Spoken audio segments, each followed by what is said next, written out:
Ingat dengan kata-kata Jack Ma, orang-orang yang bermental miskin itu adalah orang-orang yang susah dilayani. Diberi sebuah peluang dengan gratis, mereka pikir itu jebakan. Ditawarkan investasi kecil, katanya hasilnya tidak besar. Ditawarkan investasi yang besar, katanya mereka nggak punya modal. Diajak melakukan hal-hal yang baru, mereka berpikir bahwa mereka tidak punya pengalaman. Diajak bisnis tradisional, katanya persaingannya itu berat sekali di luaran. Diajak bisnis yang model baru, katanya itu multi level marketing. Diajak buka toko, katanya ngeluh nggak bebas. Diajak bisnis apa aja, mereka bilang mereka nggak punya keahlian. Jadi orang-orang bermental miskin ini selalu berpikir lebih banyak daripada profesor, tapi bertindak lebih sedikit dari orang buta. Dan coba Anda tanyakan kepada mereka, apa yang sudah mereka lakukan terhadap hidup mereka? Niscaya mereka akan susah untuk menjawab apa yang Anda tanyakan. Padahal hidup itu berjalan terus. Dan tanpa mereka sadari, mereka itu lagi menyia-nyiakan hidup yang hanya sementara di dunia ini.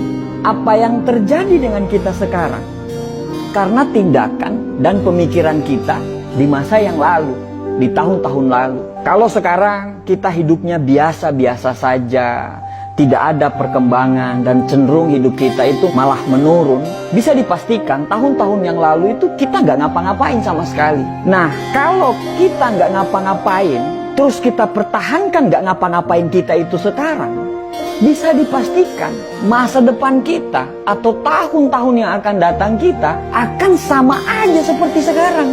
Selalu ada kesamaan apa yang dilakukan oleh orang-orang gagal dan bermental miskin ini. Kesamaan itu adalah sepanjang hidup mereka, mereka hanya menunggu dan menunggu.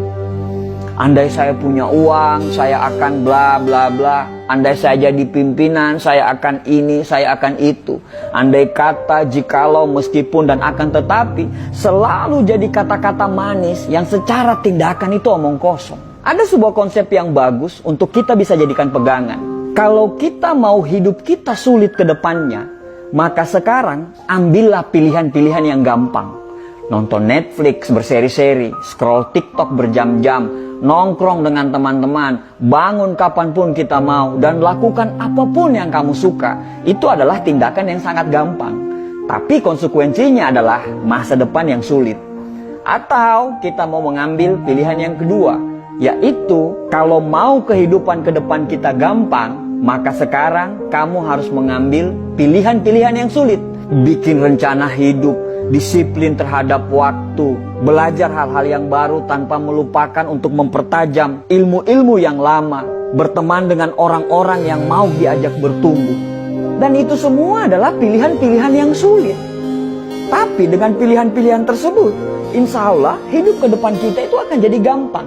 Merasa berdosalah ketika kamu melakukan hal-hal yang tidak bermanfaat. Hindarilah hal-hal yang tidak bermanfaat. Makan makanan yang sehat, tidur yang teratur.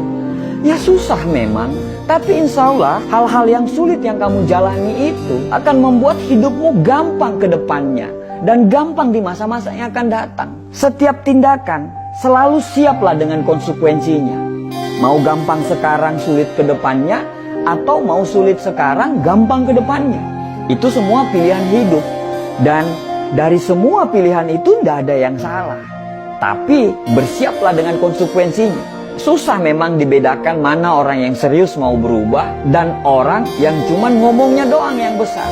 Kamu tahu kalau hidupmu masih serba kekurangan, tapi kamu malah tidak mau kerja keras.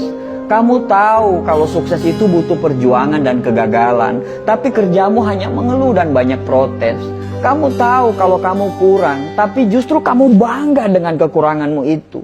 Bahkan parahnya, kekurangan itu justru kamu jadikan alasan pembenaran kenapa kamu masih seperti ini. Ya wajarlah dia sukses, dia akan punya modal, sedangkan saya, ya wajarlah orang tuanya kaya, sedangkan saya, ya wajarlah dia didukung, sedangkan saya, ya wajarlah, maklumlah, mereka yang pantas apalah, dan bla bla bla bla bla. Banyak sekali alasan yang Anda ungkapkan. Padahal setiap orang itu pasti punya perangnya masing-masing loh. Kamu berperang dengan perangmu sendiri, begitu juga mereka. Mereka berperang dengan perangnya masing-masing. Setiap orang ada dengan masalahnya masing-masing. Bedanya, kamu menyerah dan mereka masih menyelesaikan masalah mereka dan mereka tidak pernah keluar dari arena pertempuran. Kalau kamu tidak berjuang, terus apa yang mau dimenangkan? Akhirnya orang-orang sukses dan kita lagi-lagi tidak sukses. Setelah melihat mereka sukses, apa kata kita? Wajarlah, mereka kan beda. Ya iyalah beda. Orang-orang sukses itu pasti berbeda. Perbedaan tidak selalu yang terbaik, tapi yang terbaik pasti berbeda. Bukan beda makanannya, karena mereka pun makan apa yang seperti kita makan. Bukan beda dari kecerdasan. Terkadang orang-orang sukses itu justru kepintaran dan kecerdasannya itu jauh di bawah kita. Tapi yang membedakan itu adalah action dan tindakannya. Saat kamu menunggu perubahan datang, mereka selalu menciptakan perubahan. Sampai kapan kamu menunggu dan tertinggal? Lebih baik gagal karena melakukan sesuatu daripada sukses tapi tidak melakukan apa-apa dalam hidup. Manusia itu bisa berubah karena Tuhan menciptakan kita, selalu ada maksud dari penciptaan tersebut. Tidak ada yang bisa merubah diri kita kecuali diri kita sendiri yang mau berubah. Berdoa lebih banyak, bangun lebih pagi, belajar lebih giat lagi, cari lingkungan pertemanan yang memang betul-betul membuat kita bertumbuh.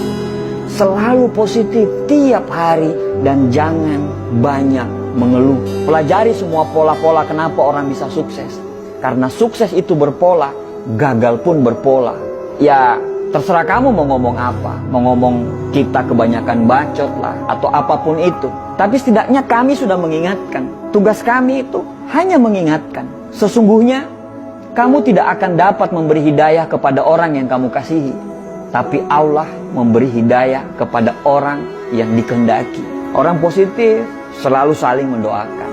Orang negatif akan saling menjatuhkan. Orang sukses itu paham proses. Sedangkan orang gagal pasti banyak protes. Semoga kita dan keturunan kita bisa sukses dan bisa memberikan sumbangsi untuk negara ini. Dan semoga kita terhindar menjadi orang-orang yang hanya ngomong doang, tapi nol secara tindakan. Terima kasih.